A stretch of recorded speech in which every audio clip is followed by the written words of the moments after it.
Wow, it's so good to be out of the house. It's so good to be out of the house, because I'm a mother. Any other mothers here? Any other mothers here?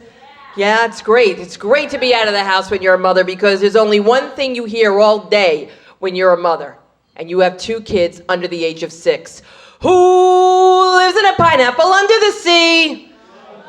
SpongeBob SquarePants, the gayest show on television, ladies and gentlemen. That's right. And I've got nothing against gay people, because somebody has to do my hair. Hey! And in case you don't know who SpongeBob is, he's a sponge. He lives in Bikini Bottom. He's got a gay lover named Patrick, who's a pink starfish. It's a romantic comedy.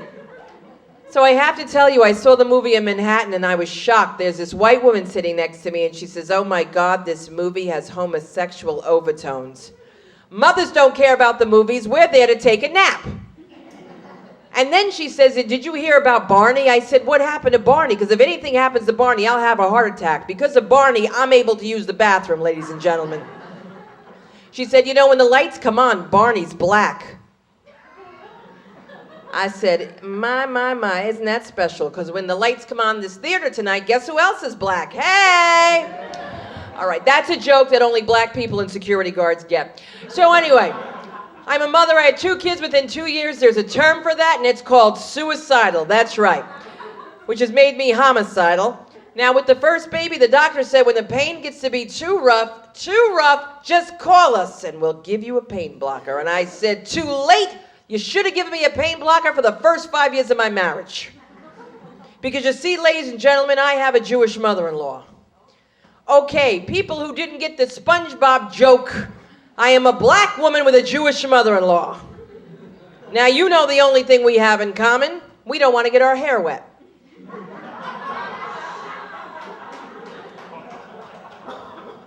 So there was drama when we got the sonogram results because she was very excited. Okay, so now that we know we're having a little girl, I would like to know what you plan on naming that little tchotchke, okay? Okay, now I realize there's a difference in the background with the African-American, colored, whatever you people call yourselves these days. But I don't want a name difficult to pronounce like Shaniqua. I'm looking at a name short but delicious like Hadassah or Goldie. You don't have to be a Jew to know that's a jacked up name to be given to little black kids.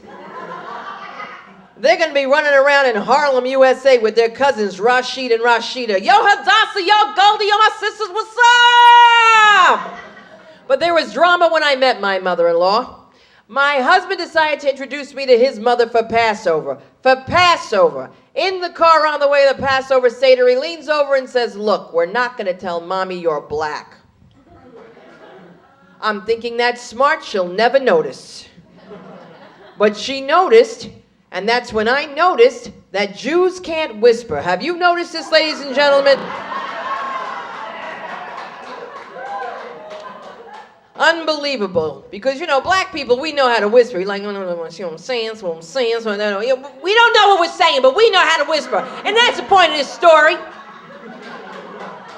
I met my mother-in-law, Ruthie, for the first time, and I said, "Ruthie, thank you so much for having me here for Passover." She said, "The pleasure's all mine, really. Have a seat." And Elliot put my pocketbook away.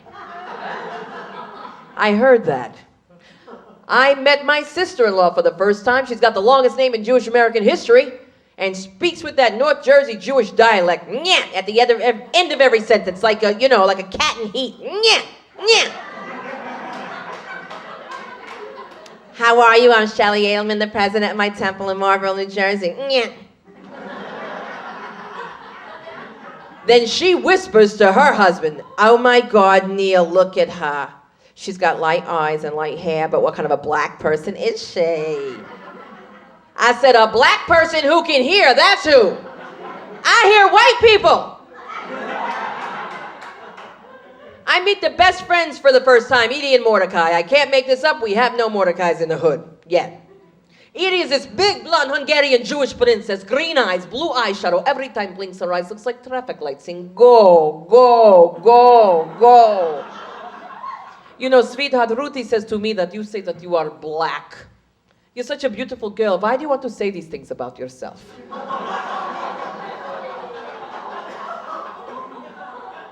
I'm school teacher 23 years in Brooklyn, New York. Believe me, I know the black people. You are not black. I said, well, thanks for telling me to think I've been using Afro Sheen for all the wrong reasons all these years. See, these white people were trying to give me drama, but you can't give me drama. I was born a drama queen. My father's Swedish, my mother African-American. You know what that made me in New York City? A fine Puerto Rican, honey. That's right! Wepa, Boricuas! And honey, I be working that, because when that Puerto Rican Day Parade comes to New York City, I be marching with the rest of them J-Los, because after having 2 babies in 2 years, I got a culito like that. Hey! I'm like, excuse me, muévete! My name is Maria Santiago de Velasquez de Barranquilla, Bogotá, Puerto Rico! And I'm living La Vida Loca just like Ricky Martin. I loved her. Anyway, hey! But it's a trip when you mix, though, because black people always find the need to remind me that I'm black. Like, I don't have a clue. You know, a sister came up to me after a show. She said, I want to ask you something because you was mad funny. I want to give you mad props because you a female. You know what I'm saying?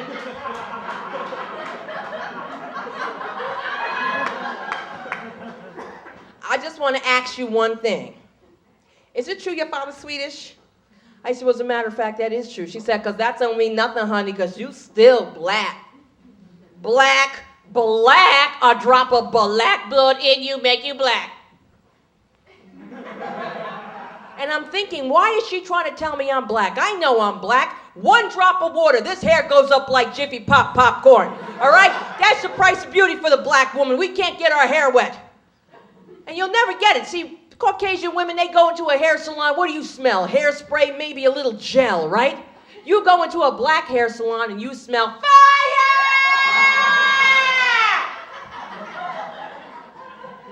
Everything is hot in a black hair salon. You can't do anything in a black hair salon. You stand up and go, ouch, oh, ow, ow, ow. It's always hot in a black hair salon.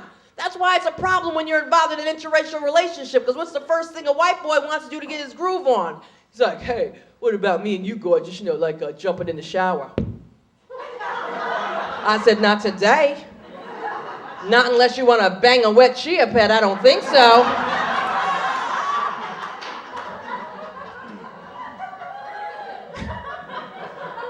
So in closing, I came on stage tonight a little off, and I am a little off because I come from the heart of the ghetto in a place called Paterson, New Jersey. And where I was raised to believe that everyone is a racist because my Uncle Junie Boy taught me this. See, every black family has an Uncle Junie Boy, like every Latino family has an Uncle Wango, but he likes little girls. Cállate, I'm kidding. So my Uncle Junie Boy was a trip. Because my Uncle Junie Boy would talk about Vietnam and racism. My Uncle Junie Boy had books on Vietnam. My Uncle Junie Boy had movies on Vietnam. My Uncle Junie Boy has never been to Vietnam.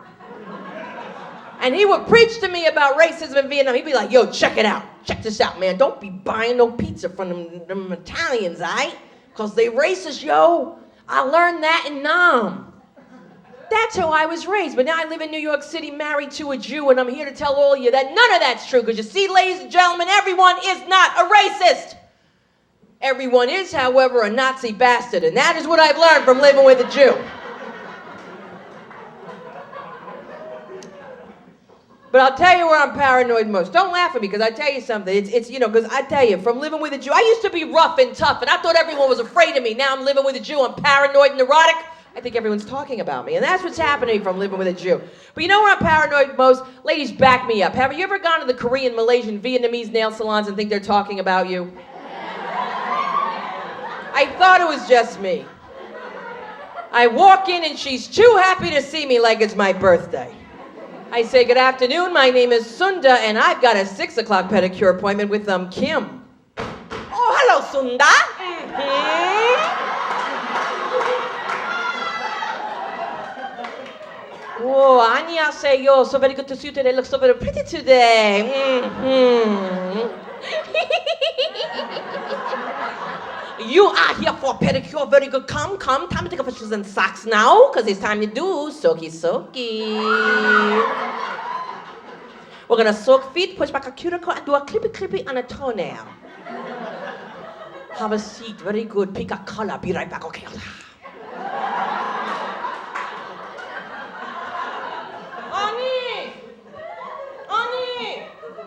Sunda, pali ti chori cho kata kata kata kata kata. Ti ko kata chiri ko da kata kata. Ki Oh, this color girl got a toenail. Look like a dinosaur.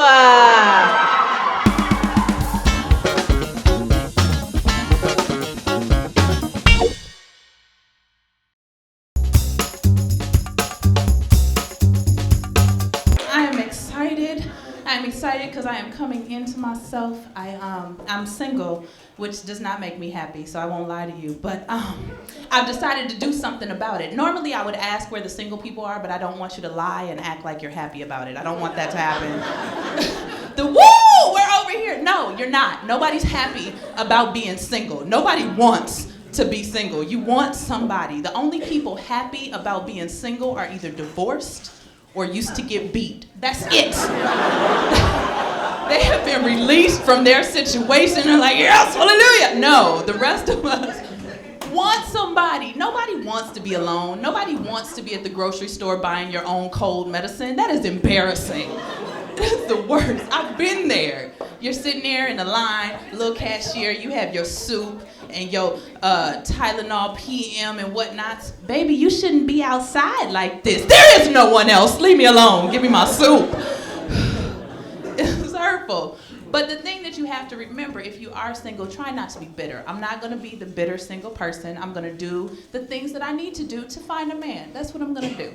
So if you are single, do those things. Have cleavage out sometimes. Smell good. Wear heels. Walk around with snacks and PS3s in your pocket.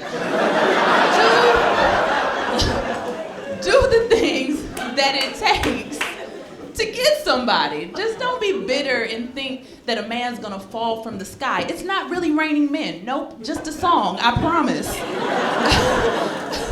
I hate the women who are like, there's no good man anywhere, and all they do is go from work to home and back again. Like somebody's just gonna drop from the sky on their windshield, and they're gonna be like, move out the way, good man. No.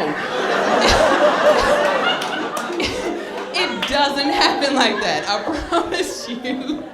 I've been walking around with umbrellas for years, like he's coming. No, it's not going to happen. But I've been trying to get out there, and I'm trying to learn things, so I bought a whole bunch of relationship books. Stop it. Don't spend another dime. I've spent enough money for everybody. Don't buy the books, and don't watch Lifetime. They give you a false sense of security. Don't do it, because they're lying to you. This is what relationship experts are saying. They say that a man looking for a woman should go to the grocery store. They say a woman looking for a man should go to the hardware store. We're missing each other. Now, I'm at home with a closet full of 2x4s. There's a man with a refrigerator full of lettuce looking for me. Like, don't do it. Go on dates. All of them aren't gonna be good. They're not. I gotta tell you, I've been on some horrible dates. It's sad because I need free meals, so I go.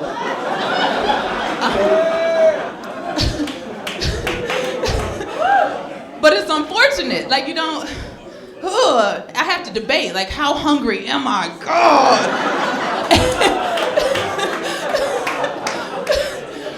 Because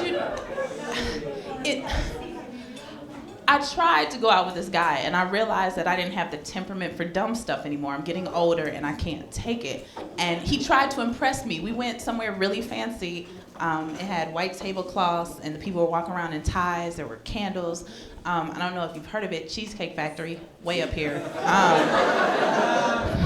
He was trying to impress, I guess.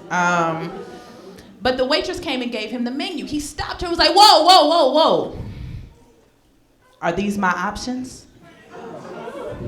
No, this is light reading till she comes back. Your options are gonna drop down from the ceiling in a PowerPoint presentation in 10 to 15 minutes. What does menu mean to you? It's just dumb for no reason, like those people who make you think maybe teachers don't deserve a raise. Just saying. That was mean, it was mean, it was okay. But no, I'm just some of them. Listen. When you pass Tyrone because you're tired of looking at his face, I have to date him 15 years later. It's not fair to me. Oh, just let him go. He can play basketball. No, you teach him how to read because he's going to be in the dating world ruining my life. I don't like it.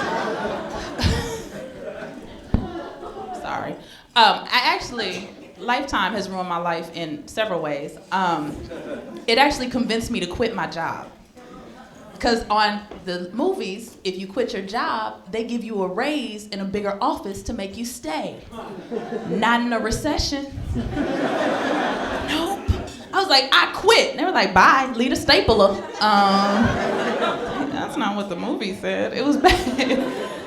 But I had to quit. It was very important because I was a social worker for a very long time. And don't woo, I wasn't a good one. Because it's hard to be a social worker when you hate kids. It's very difficult.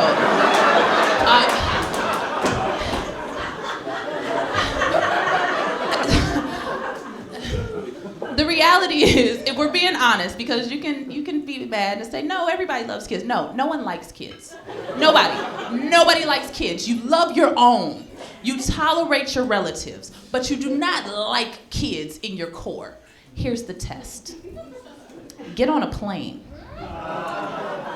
See a woman walk on the plane with an infant in one hand and a toddler behind her. You will lose your mind. Oh God, not the baby. Don't put the baby on the plane. Why my plane, Lord? Give me a terrorist. Where's Mahmoud? Get this baby off the plane. I can't, because you know that they're going to kick your seat and throw Cheerios and talk incessantly the entire flight because kids don't have that person in the back of their head that says, hey, shut up. They don't. They say whatever comes to their mind. Kids will tell you if you are too short, too tall, too fat, too small. They don't care. They'll talk about you not knowing what you've been through. They'll say, hey, look at the fat lady, not knowing you have a thyroid condition that you've been dealing with. Like, why are you so wrinkled? Not knowing you just lost your job and you can't afford your electricity bill to iron. They don't care. And for me, I'm blind in my left eye. It doesn't work. It wobbles around a little bit. I personally do not have the self-esteem to deal with children on a regular basis. I don't have it. Because I'll go to a house trying to do my civic duty. Nobody's supposed to say anything about the eye. We as adults, we wouldn't say anything. You might talk about it in the car. But you won't say anything to my face. It won't happen. Kids, not so much. I'll go into a house. Hey kids, I'm here to save you. What's wrong with your eye? Forget you, you little bastard. That's why your mama on crack and you ain't never gonna be nothing. I win. Yo, I'm Vanessa Graddick. Thank you guys so much.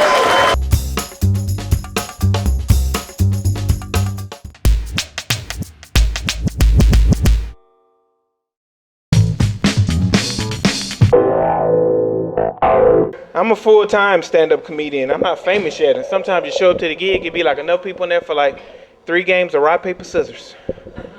When it's like that, you don't know if you're gonna get paid. I had a promoter come up to me one time. He was only supposed to pay me $250. After the gig, he came up to me, he gave me $100. Say, hey man, hold on, what's this? You said $250. And he looked at me and sincerely said, man, I gave you 2 50s. And he left me standing there with 250. So I don't want you guys to be fooled by my smile or my charm. I'm dangerous. For real, I'm dangerous. I quit smoking weed. I did, unless it's free. Unless it's free. My name is Sadiki Triuko Fuller, and I don't know what my mama was thinking. I don't. Kids tease you with a name like Sadiki. Kids will call me Slinky, Saduki. My Latino friends will call me Ceviche. I had a teacher taking roll one time. She called me Suckadiki. I'm sitting in the back, man. I'm like, oh no, I'm gonna be Suckadiki for the whole school. No. My friends are like, man, go ahead, put your hand up. You know that's you. She is trying to say your name. You the only one in here. I was like, nuh-uh, man. I'm gonna have to take the absence. She's gonna have to take the time to call my mom and say, Suckadiki was not here today. She's got to learn her lesson. I love my mom, I do, man. I believe a woman can do anything a man can do, and even sometimes better, because I witnessed it. My mom raised 3 kids off a teacher's salary. Wow. man, I don't have any sympathy for the homeless people now. I don't. Because if a woman can raise 3 kids off a teacher's salary, they should get a job to take care of them and they dog. For real, you see them on the side of the freeway. You see them. And you can't look at them too long because it gives them hope. They start thinking they're going to get some money, man. I don't have a lot of money, man. You've all done it. You pull up to the light and you go, and you look to the side. There's nothing over here. I don't know why we look over here. We look right there. Like, if we look at him, he's going to walk around and then get inside of our car. I don't have any sense. But you know what? I understand. I like free stuff. I can understand why you would stand on the corner to get something for. I like free stuff, man. I got a dog for free, for real. I went to Houston. I was like, hey, won't y'all come out and visit me out in California? I drove out here to Texas to see y'all. Won't y'all come see me? They was like, nah, not yet, man, but you can have this dog. And they gave me a dog. And it's a cute little dog. It's like a miniature poodle. It's about this high off the stool. And the dog's name is Princess. And that makes me look gay. But I took it because it was free. I didn't want to turn. I was like a free dog, and the dog don't listen. I'm self-conscious. I don't want to take the dog nowhere. As soon as we get to the park, I open up the door. She just take off and she start running, man. She's like, phew! I'm like, Princess, come here now. Come here, Princess. Because I can't be like, Princess. It's not gonna go with the image that I have. She'll come if I do that because she's like, oh, you so silly. Having a dog is a lot of responsibility, too. It is. For real, the dog got a hold of some chocolate. Okay, I gave the dog some chocolate, man. I didn't know that you couldn't get a dog chocolate, man. I'm eating the Twix. I thought, here, Princess, you want some Twix? She should know that if she can't eat this, she shouldn't eat it. She eats the Twix, man, and she jumps off the furniture, and she does like a backflip, and I'm like, whoa, she started dancing and stuff, and then she started shaking and going in convulsions and throwing up and stuff, and I was like, man, that does not look like happiness. I had to take her to the vet and spend my $250s to fix her. I am obviously not ready for children yet. I'm not. I had to send the dog back, man. I couldn't afford the dog, man. I'm out here doing these auditions too. I had the crappiest audition in America yesterday, for real. It was so bad, man. I was so nervous. I'd never done it before, man. And I was in there reading like a father that dropped out of 8th grade to take care of his children. Okay, that wasn't funny. It was just for me. Comedians, we have to do that sometimes. You have to throw out some new material because you won't even know, for real. And we need y'all. We're glad that you came because we need that look. You know what look I'm talking about when a comedian throws something out, either the laughter or the look. And that look is, look at him up there. He's chasing his dream. See, I'll make it funny that I wasn't funny. How about that? No, man, I'm doing this new thing, this freestyle thing, and I'm kind of liking it. I think I'm going to talk about how I've been going to church. And it's bad at the church, because soon as I walk in, like, it's different, because I ain't been in a while. I grew up in the church, but I had to stop for a while, and I wasn't living right. And I went to the church. I go late, and I try and leave early. For real, just because it's too much church right now. It's just too church, like 3 hours, man. That's a long time. You know, the movie not even 3 hours, man. You just, I'm at church, and I'm trying to leave, and everybody here supposed to be bowed, and they praying, and I'm trying to leave, I'm trying to walk out with my finger and stuff, and then the pastor said, no one's supposed to be moving, and I was like, how does he know I'm moving? I thought everybody here is supposed to be bowed, and everybody else supposed to be closed. How does he know I'm moving? And the ushers, like, stopped me, they wouldn't let me out, and I had to, like, I guess it was offering time or something next. I had to pay to get out of church, man. I was like, you should not be holding me captive in church, man. I have an appointment. I didn't have an appointment, but I just said that. They tell me too all the time. They say, Sadiki, you're going to have to give up something in order to get what God has for you. And I say, how do they know I masturbate? Like, how do they know? Does God tell them? Have to be a better me. I do. I read something in it, and it said the average person reads 1 book a year. And I said, damn, man, I'm not even average. So I got to step up my game, and I've been reading this book, man, and it changed my life. And I got some free skydiving tickets because I was reading this book, and I was like, wow, I love free stuff, right? So I go skydiving, and I find out you get what you pay for. You may want some free comedy tickets, free beer maybe, but not free skydiving tickets, man. That's your life. Gentlemen, I don't care how tough you think you are. If you've never screamed like a little bitch, go skydiving. For real, you'll scream too, man. I went to San Francisco, and as soon as we jumped out the plane, because they let you go tandem, they make you go tandem. That's when you're strapped to a professional. They won't let you jump out by yourself. So I jumped out the plane. I don't know what it was, like the adrenaline or the way the wind was blowing, but like the dude, he got excited.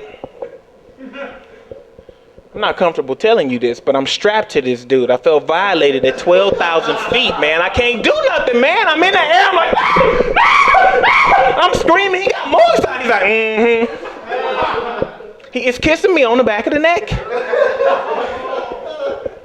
When you get molested at 12,000 feet, man, you see the world differently. It's like being unplugged from the Matrix. I have to leave in a little bit because there's more show. But before I leave, I have to tell you that I met this dude. I don't want you to think nothing like that, you know, because my eyes are pretty. But I met this dude. He was a police officer. And I met him when I was driving. He pulled me over because he was racial profiling, and he just happened to be right. I was drinking, but I wasn't drunk. I was drinking just enough to get home. You know what I'm talking about. You're drinking right now, but you're not drunk. You're drinking just enough to get home, man. I was so nervous when he turned on those lights behind me because I normally don't mix the alcohol with my marijuana, but that night I did, so I was so nervous that I pulled over to the left side of the road. I'm on the left side. You're not supposed to pull over to the left side of the road. He is so mad now. I got the window down over here, and I'm waiting on him to come over. He is knocking on this window over here, and I'm like, oh, shoot, hey, Mr. Officer, you don't have to go around. That window doesn't go down. And he real mad now because he's standing in the weeds, and he pulled me out the car. And I'm like, what, man? He's like, well, you know, I have to search your car. I was like, what do you mean you got to search my car? He's like, yeah, I got to search your car. I was like, why? And he said, Sadiki's the Taliban name. And I was like, well, hold on. Sadiki means Swahili. And that means, it's Swahili name, and it means faithful, which is ironic. But I don't have any bombs or anything like that, man. And there's no marijuana in there. We already smoked it all. He's like, I gotta search your car. He pulls out this machine. It's like flashing red and green and yellow and stuff. And he pulls out two things. Okay, hold on. Two things, just like that. Two things. He pulled out Listerine and Palmer's cocoa butter. And I use the Listerine to brush my teeth. I use the Palmer's cocoa butter because it is premium lotion. He said if I combine these two items together, I can make a bomb. And this entire time I'm thinking, man, I'm so glad I was not brushing my teeth and masturbating at the same time. This would not be a good thing. It sure just wouldn't. And he making me do these motor skills now where I'm supposed to stand there and I'm supposed to be, he's moving his finger like that and I'm standing and I'm like looking like that, but I'm so supposed to do this, I'm supposed to do that, but I was nervous, so my nervous system said. He's like, what's wrong with you? I was like, nothing, man, I got it. He said, no, you don't. I got to go get the breathalyzer. I was like, oh, shit, not the breathalyzer, you know, because I don't know if I'm 0.08, 0.09. I don't know. I got to do something, to say something to let them know I'm good. I'm like, officer, I don't need the breathalyzer. Here, man, check me out.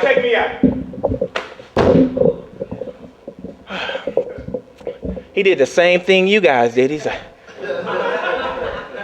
man, do it again.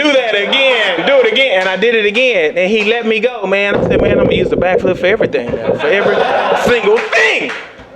I was in the bank and these three dudes came in. They had on like ski masks and stuff and gloves and they had guns. And I knew they was black for real because they was holding their guns sideways like that. So I knew they were African American. I felt like I could communicate with them. I was like, hey, y'all ain't got to be doing this. Martin Luther King said it's a better way. He said, man, it's a stick up, man. They ain't trying to hear about Martin Luther King right now. And I said, well, hold on, man. And I did the backflip. And he's like, oh, man, that shit was tight. Here, you take my gun. And they put me in charge. I got to get out of here, y'all. My name is Sadiki Fuller. I appreciate the love. Thank you.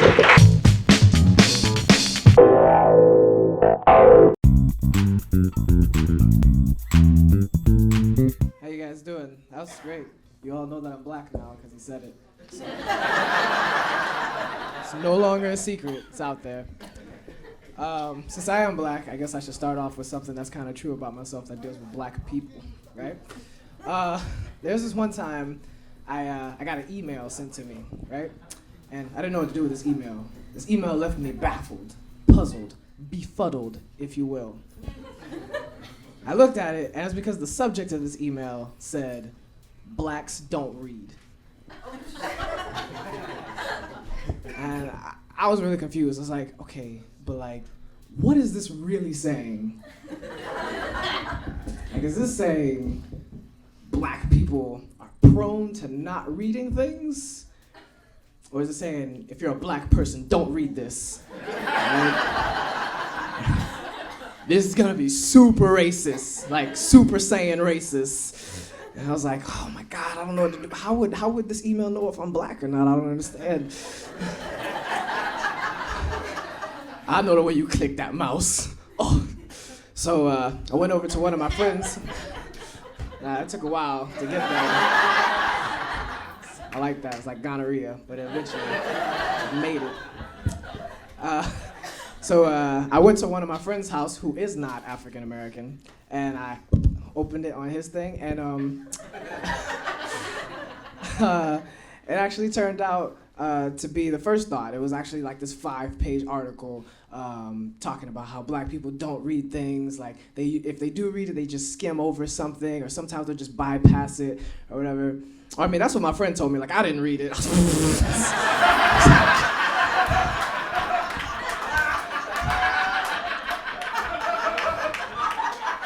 I ain't got the time. If Spike Lee makes this a movie, I'll watch it, but I don't sit there and read all day. Oh, man. Thank you. I used to be super religious, and I know what you're thinking. Nick, that's so stupid. You could be out there sinning. So when I was 18, I was like, I'm done with religion. But like I wasn't in like a rinky-dink religion. Like it was tough. Like I was born and like I was raised as a Jehovah's Witness, right? Oh my God, bro, that's like the vegan of religions. Like you don't understand. Like you can't do anything. And like as a kid, like I started to understand how strict my religion was. Like I understood it because people who were not Jehovah's Witnesses would make up things that I couldn't do. Like we were like, all right, man, we all gonna go play kickball. Ooh, can I come, guys? No, Nate, because you're a Jehovah's Witness. You can't sweat.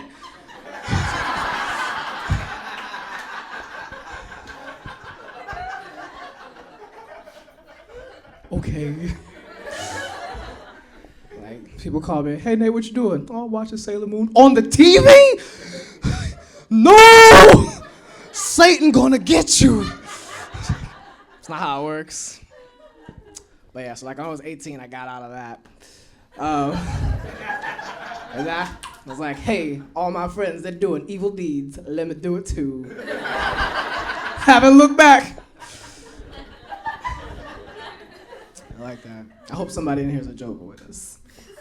Then we can avoid each other. Hello, can I say? No, get away from me. I don't want your watchtowers. I just want to say that you were funny. Whatever, man. I want to tell you guys something. I've done one dastardly thing in my life, right? I'm not proud of it. But there was this one time I went behind this girl's back and I read her diary, right? And I like, whatever. It's not like a super proud moment in my life, but I was curious. And so I was like, oh, my girl's diary. So I started flipping through the pages. Like, whatever, like, I'm thinking, you know, I'm a young man. I'm like, yeah, it's gonna be super juicy sex and secrets about her and Peter. Ooh. No, like, I started reading this thing, and it was, like, so morbid and depressing. Like, this girl only wrote about sad things all the time. And I was like, oh, my God, Anne Frank. Like, seriously. Get it together. It's not that big of a deal. But it is. Recently, there's this baby that lives inside of my house, right?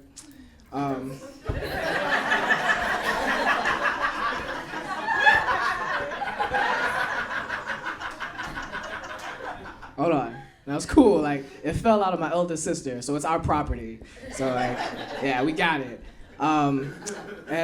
You know, whatever. Sometimes I have to babysit because whatever, I'm the uncle or whatever. And doing this has made me think, oh man, one day in the future, like, I'm gonna trick a girl into marrying me, and then one day she's gonna trick me into having a kid. So it's like, I need to start thinking like I'm gonna have a kid one day. So I started to put myself in that mindset. It's like things that my children can't do. You can't do this, right? And first thing, immediately, you cannot watch Disney classics. Nope, it's not allowed in my house. And I know what you're thinking. That's a good rule, Nate. Kids shouldn't watch that. And if you're not thinking that, if you're that 2% that are like, I don't understand, I watch Beauty and the Beast all the time. Let me break something down for you. Let me tell you how bad of an influence these movies are to people, all right? Peter Pan. That's the only example I'm gonna give you, Peter Pan, all right? First and foremost, you understand that Peter Pan kidnaps these children, right? Like, he doesn't do it with permission. He waits till their parents leave, and the dog is like doped up on cough syrup, and then he's like, it's time. And then he comes through the window, and they're like, Peter Pan, you don't have a shadow. I know, because I'm a demon, and I don't need a shadow to live. He's like, oh no. And then he like takes them, whisks them away to this place and this tree where he has these 12 kids held hostage in dead animal carcasses. Watch the Disney version, it makes sense.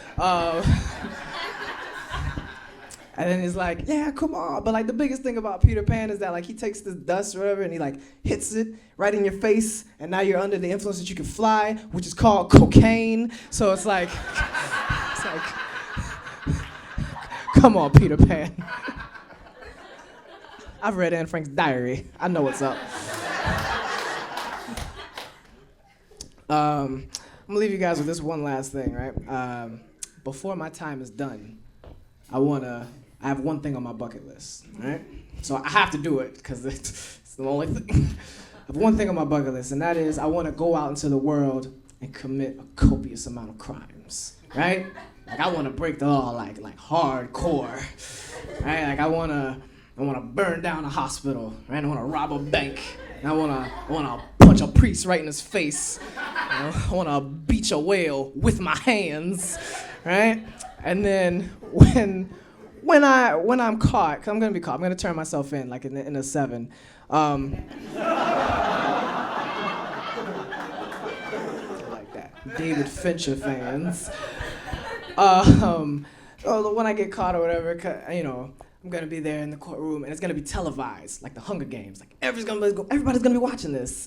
And I'm like, yeah, sweet, whatever. And then, don't laugh, like it is gonna be televised. I beached a whale with my hands. It's a big deal.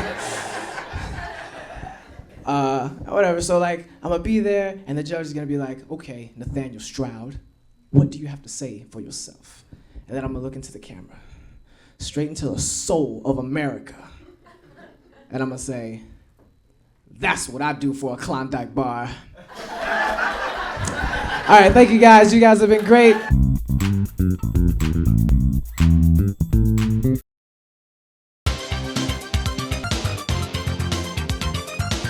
I love the women here in Southern California. I love the women in LA. I have no idea how to talk to them. I just don't have that approach down. You know what I mean? Like I can see an attractive woman across the room, but then I don't know how to do the whole, hey, how are you? What do you do? Well, I mean, I wouldn't do that. I look like some sort of ghetto pirate, like, but you know, I don't have the approach. And everyone says, well, ask a woman questions, get her talking about herself. But when you're just some random dude, you know, like anytime I just start asking a woman, I don't know questions, it very easily takes that weird turn down Creepyville, you know?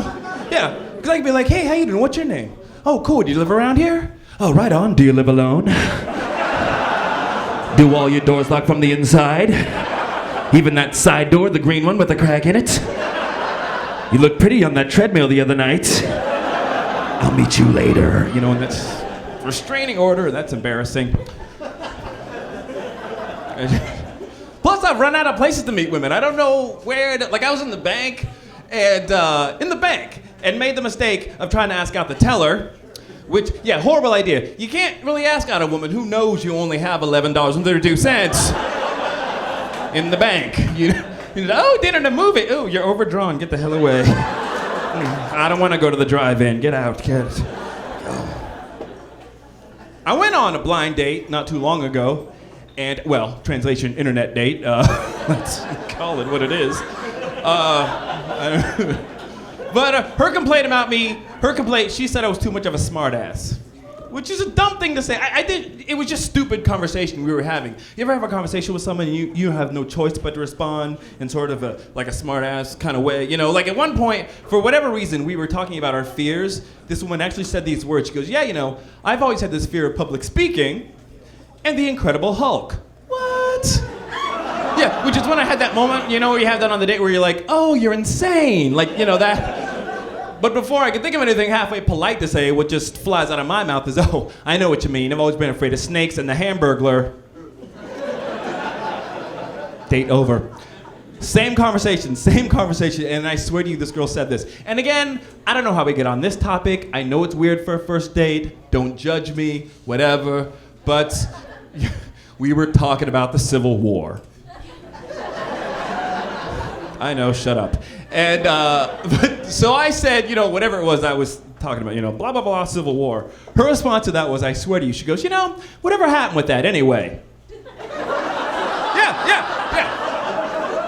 So I'm not the D-bag, right? How do you even respond to something like that? You know, like, hey, I'm kind of hazy on the details, but I think the North took that one. I don't know, nobody owns me, as far as I know. Yeah. Check your money. If you have the big dollar bills with Lee on it, then we're screwed and I gotta get back to the cotton, so finish up your latte. There's plowing to be done. Here's the other weird thing too that I'm starting to face, and I don't know what this is, why this has started, but I feel like a lot of the women I've been dating lately, I feel like they all want to be dating thugs. Which, yeah, you know, I'm a black guy, but you know, I'm not that black guy, you know? For one thing, I got this voice, which jacks up the whole package right there. I got the, yeah, I know you can tell. I got the black white guy voice. The hey, how are you? How you doing? Yeah. Hey, Nancy, how the chrysanthemums coming in? Yeah, that's me. I could tell as soon as they started talking, a lot of you were like, wait a minute, his lips are moving, but where the hell's that voice coming from? What's going on?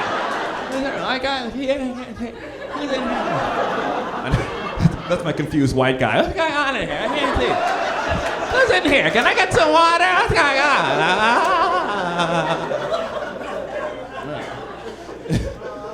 Especially with the light skin, too. People are always like, hey, are you mixed? And I'm not. And I don't even mind people asking. But it's the way people ask. Like, I got this the other day. No, you're not full black. Are you full? Yeah, they're always really careful, like, you don't want to get shot.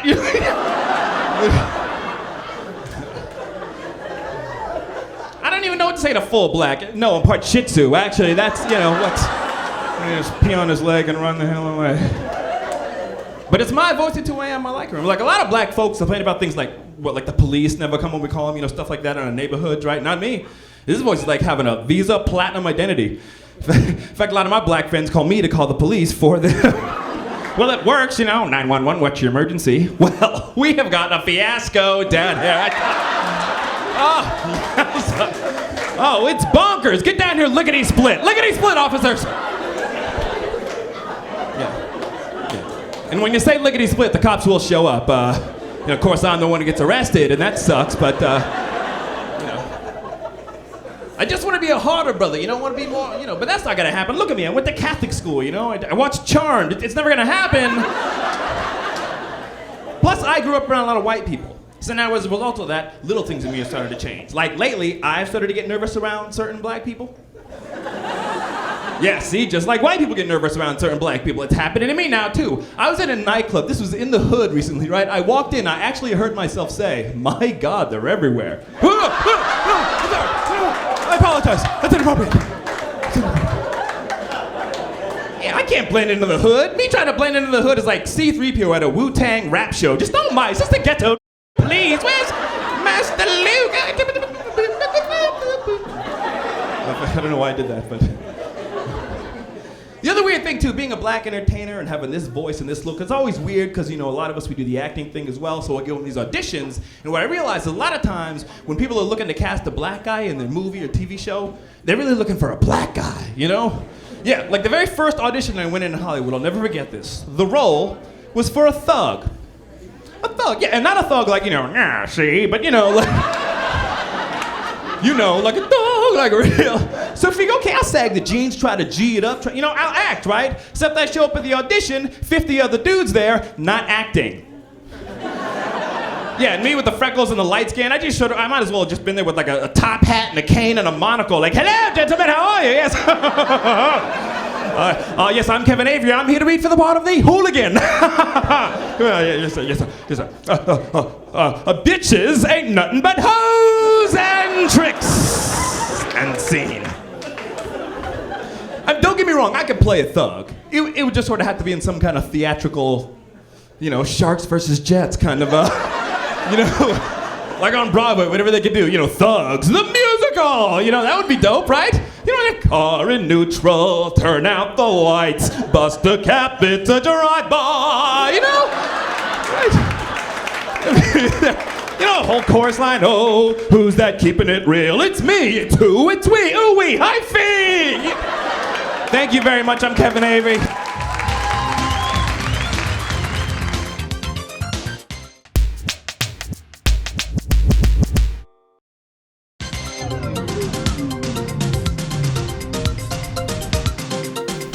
Hi, my name is Bobo Lamb. I am from Detroit, Michigan, and you're watching me on the Comedy Time Network.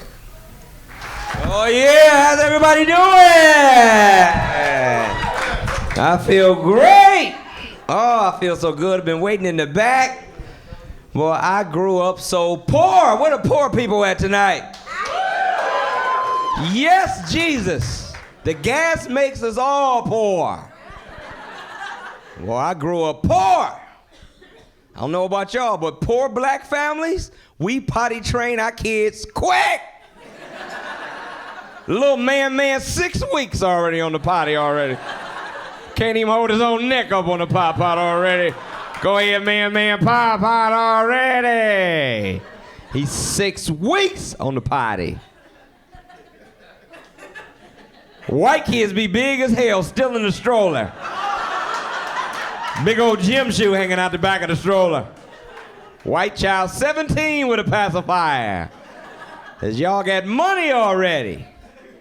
And I hated growing up with broke parents. I know I'm not the only one, but broke parents, I swear to God. I graduated from high school, I got the worst picture package. I got the E package, the worst one. A 5x7 and 2 wallet size. They got the nerve to put my pictures in the big envelope. I got 3 pictures. Y'all know my mom on the welfare. Give me some of them pictures. I hated growing up poor and broke. 2 broke people cannot be together. Broke plus broke, that's algebra. Broke plus broke is broke to the second power. How y'all gonna be a couple? Y'all broke. Y'all gonna do hold hands and throw a rock together? Go ahead, baby. Throw your rock. Let's go back to our box. We ain't got nothing. Your family treats you horrible when they know you broke. They don't show you no respect. You be on the phone, they just pick it up. I need to use it. Like, damn, that was a job interview while you playing. Trying to move out this one. They order a pizza, you ain't got no money, you gotta look sad. Hope they give you a slice. You be so hungry, you be asking everybody for their bread ends. Could I have some of your bread ends, please? Some of that sauce. I'm starving, me, right here, starving. They don't care. Ain't nothing worse than being broke as hell and you live at somebody else's house. And everybody in that house know you broke. You don't even want them to see you open the refrigerator, do you? You wait till they leave out the kitchen, hurry up, open the refrigerator, get a piece of bologna and eat it on the steps. But I should have got 2 pieces. The cat be like, get out of here, cat. That's my bologna. I'm starving here.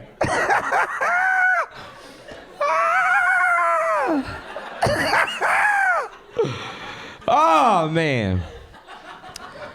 Don't you hate people that talk in your face and their breath stink? Like, you have to hold your breath and listen to what they're saying.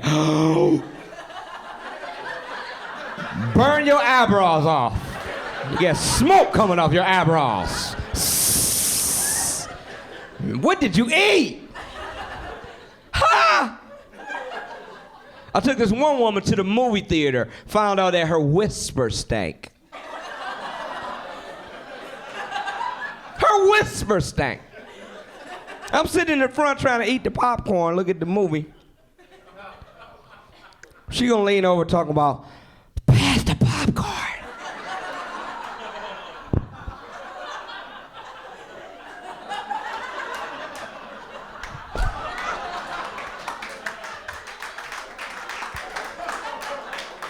My eyes stuck like this.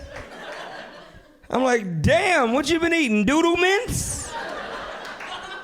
So it make me want to just put some toothpaste on my fist and bust you in the mouth. Bust in the mouth again. I said, I bet you walk in the bathroom, all the toothbrushes lean to the side. Oh, God. I hope she doesn't pick me. It'd be a real old toothbrush. I'm too old for that. She did it. What's going on? She been eating sticks. I took her to the bar. I said, bartender, get her a drink. Get her a Listerine on the rocks. Put a couple mints in there, please.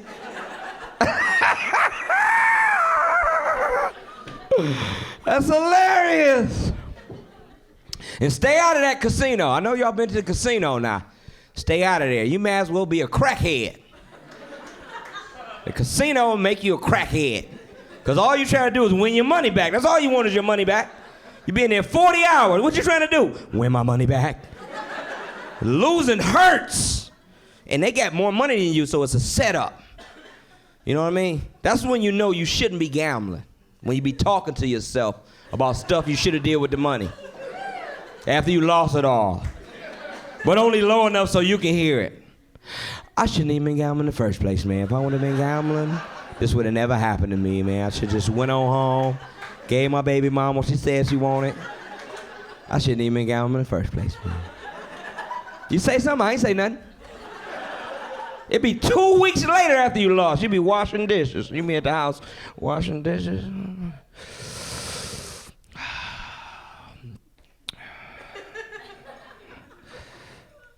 I shouldn't even been gambling in the first place, man. If I would have been gambling, this would have never happened to me, man. I should just went on home, gave my baby mom what she said she wanted.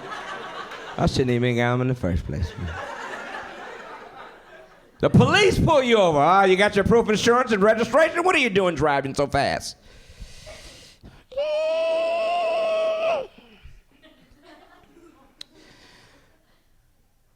I shouldn't even been gambling in the first place, man. If I would have been gambling, this would have never happened to me, man. I should just went on home, gave my baby mom what she said she wanted.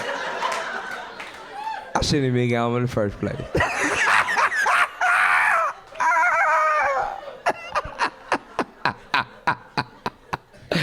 Oh, that's so funny to me. My grandma told me I had to get out. You're gonna have to get out of here. You grown. I said, Grandma, I didn't take you to the doctor. You got to get out of here. You grown. Where you gonna live? I said, I shouldn't even been gambling in the first place, Grandma. If I would have been gambling, it never happened to me, Grandma. Oh, Lord Jesus. You got to use Jesus in a lot of situations. You know, I went to high school, like I said, man, my worst class was geometry. I had an F before the final exam even got there. I knew I was going to fail the test when I looked at it. So I couldn't think of nothing, so I just wrote Jesus Christ on it and walked out the class. Say, yeah, let me see you put an F on that. God took that test. You better graduate me out of here.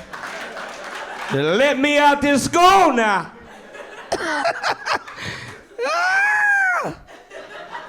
That's my holler. I'm gonna be famous with that. That's a stress reliever. Try it, you know what I'm saying? You see your woman with another man go, you don't even care no more. You know, you had a gun and everything. You let her go, man. That's why you gotta love your mother. I love my mama. Black folk, we call her mama. White people, it's mother. Carrie had the craziest mother in the world.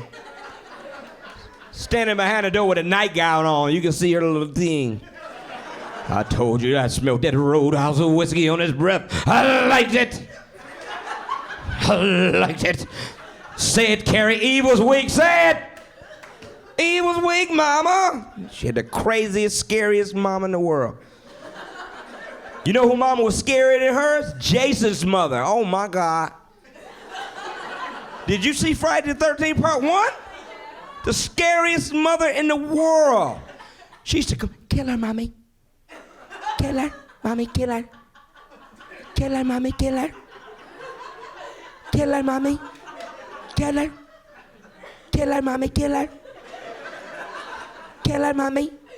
I was scared to go to school. I didn't even want to get my shirt out the closet. I thought she was going to peek out from behind that shirt. Kill her, mommy, kill her, mommy. Kill her, mommy. I'm like, ah! Jesus' mother was scared to death. I was so scared of her, boy. One time she was sitting in my class right behind me, tapped me on the shoulder. I'm trying to take a test. I looked back, she was like, kill her, mommy. I just looked at her. I was like, I shouldn't even been gambling in the first place, man. If I wouldn't have been gambling, this would have never happened to me, man. I should have just went on home, gave my baby mom what she said she wanted.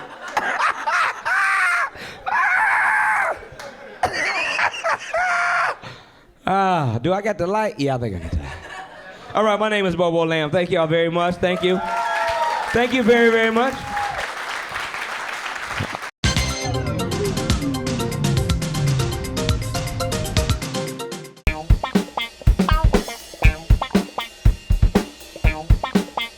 Thank you for that applause. I love that sound. Oh, makes me feel all dark and lovely. Oh, I don't think I have felt this good since they took that head rag off Aunt Jemima on the pancake box. Ooh.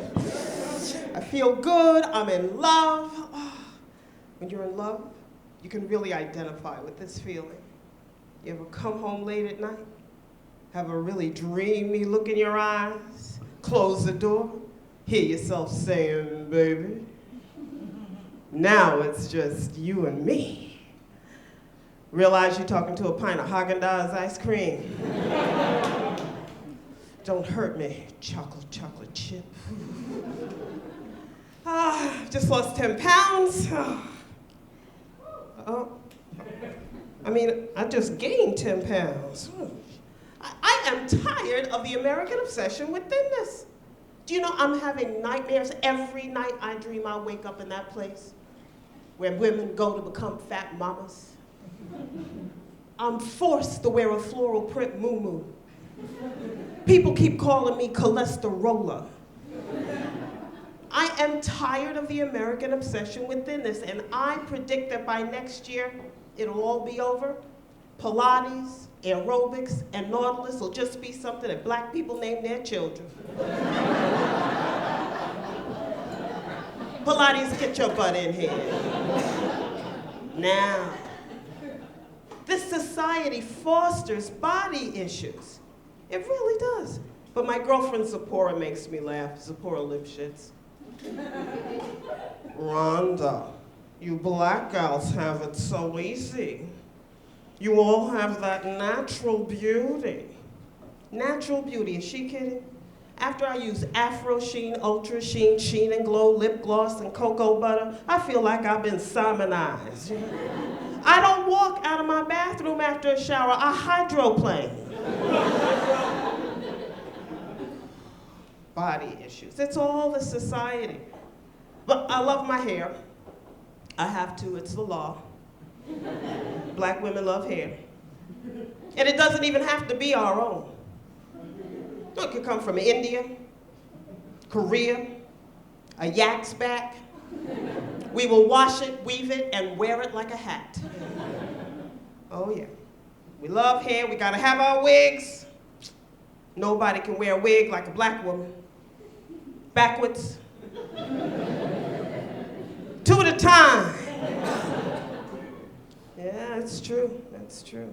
You know, when I told my mother I wanted to go into comedy, she said, Rhonda, you should go into comedy because you come from a long line of fools.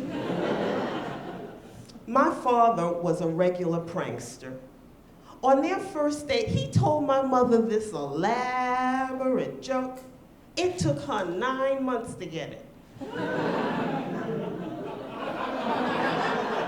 She's been hysterical ever since. My mother used to call my daddy her magic man. Because one night he just disappeared. Growing up without a father made me very shy, very shy. I was so shy, I was bullied by my imaginary friend. Oh, I was very shy, very shy. I didn't even start dating until after I was married. I was very shy. My name is Rhonda Hansome, but my really close friends call me divorced and bitter. All the bitter ladies, put your hands up. I really liked being married, except for that part where my husband was always breathing. Kind of my nerves. No, it did. I knew I had to get a divorce when I watched that TV program, Snapped. Oh, you know, that show about women who killed their husbands. It was a marathon. I took notes. Don't tell your best friend, I'm gonna kill him. Don't spend the insurance money before the check clears. Don't hide the murder weapon in your underwear drawer. Well, yeah, now I've been divorced for a little while now, and I'm starting to get used to it and feel like I want to have somebody completely different to withhold sex from. I feel a lot of pressure to be a cougar.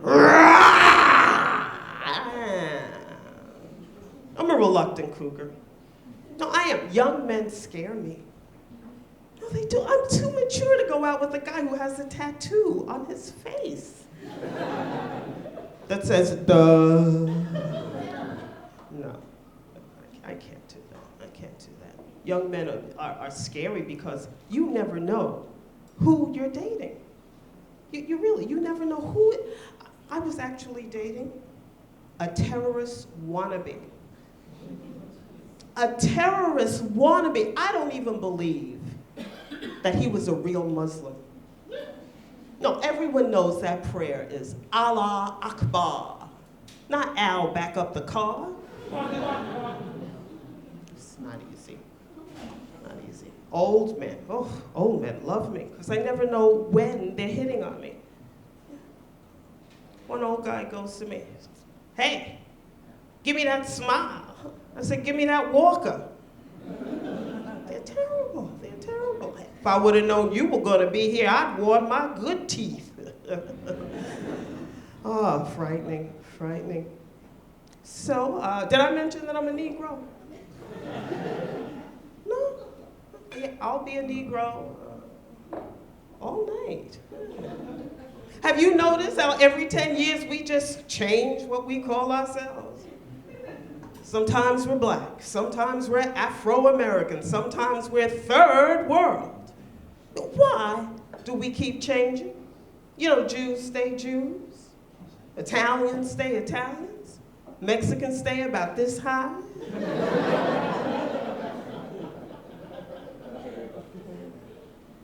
Oh man, I'd like to stay, but I have to go. I have to do a show for black politicians under investigation. It's a fundraiser. Yeah. But if you ever want me to be someplace for you, just say, help me, Rhonda. Help me, Rhonda. And I'll be there. Thank you very much.